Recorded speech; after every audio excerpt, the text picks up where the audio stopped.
Hello, you're tuned in to Leadership Beyond Burnout, where we encourage you and your organizations to heal, lead, and succeed. I'm your host, Dr. Kimberly L. Wilson, and our purpose is to ensure that we educate, inspire, and entertain you today. Now, as you engage with us, you'll hear information to help you transform your experiences and your relationships. Now, if you're new here, I'm so pleased to have you. And please make sure that you listen up for some of the actionable strategies that you can begin to integrate into your workplace and your life. And for all of you who've been here before, welcome back to all of our fired up friends. Feel free during the episode to send us any questions to us or to our guests. And if you want to connect with us afterward, you can go to drkimberlywilson.com. Now, today's episode is going to be sponsored by Leadership and Resilience Consultants, whose mission is to create healthy workplace cultures and to give women tools to recover from and prevent burnout. Let's talk about today's guest. Our guest is Lauren Charbonneau. She transforms high-achieving leaders who struggle with impostor syndrome and burnout into confident, resilient powerhouses. Now, as a leadership coach and founder of an executive career services agency, she combines her business experience with innovative body-based techniques to rewire her clients' stress responses. Lauren's unique approach stems from her journey as an entrepreneur and single mother, while navigating the challenges of building and maintaining a business with balance.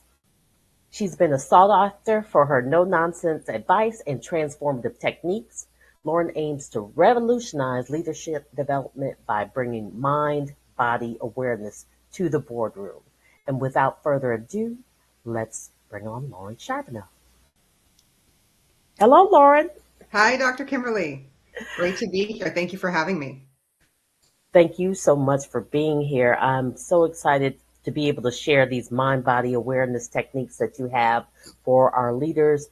And I want to jump right in and let them know what you do to bring healing to the world. It's a great question. So in a broader sense, the way that I've always brought healing to the world, I have a background in behavioral health. I was in that for a long time. I was doing executive career services for several years before I was talking about, somatics and the nervous system and mind-body awareness. So the arc of the whole thing is that how I've always brought healing to the world is helping people function better, right? Figuring out, where are you now? Where is it that you'd like to be? And let's figure out how to close that gap as fast as possible with as little friction as possible, right? And so the iteration of that today that I'm doing, that I'm so excited to tell people about, is that, when we understand our nervous system and our body, and what that is communicating to us at any given moment, we have access to so much more information about, the next step we can take. We have access to so many more possibilities, right? Because a lot of the time, what's happening for folks is we're having an automatic response based on, something that happened before, or just something that feels scary. And we're being kind of held back by that. And when we can understand that, and we know what techniques to use to shift that over time, we have access to so many more possibilities, right? So many more. That's where the, struggling with imposter syndrome and burnout into a resilient powerhouse, that's where that would come from, is, being able to change those responses in the body. And so really right now, that's how I'm bringing healing to the world, is to let people know that this is not only possible, but it's actually fairly accessible and simple. It doesn't need to be long or expensive or mysterious, or, there's a lot of, I think, holistic approaches, or, somatic intelligence. You hear these words and it's like, that's really mysterious. What is that? And I really want this information to be accessible to people on a broad scale, and to be, that mind-body awareness in the boardroom, right? We know mindset. We've all heard about mindset at this point. We all get that, right? That was really new in the 70s, right? I wasn't around then, but from what I understand, that's, that was brand new. Like, oh my God, your thoughts can change your life. And this is like today's version of that. Like, your body is talking to you, and, you can talk back to it and change how you experience life. And so I think that's really great news for folks. And so, yeah, that is how I bring healing to the world right now. Thank you. And So just to bring some of that connection in with your work in addressing imposter syndrome and body awareness and how you talked about its connection to previous responses or trauma response, Mhm.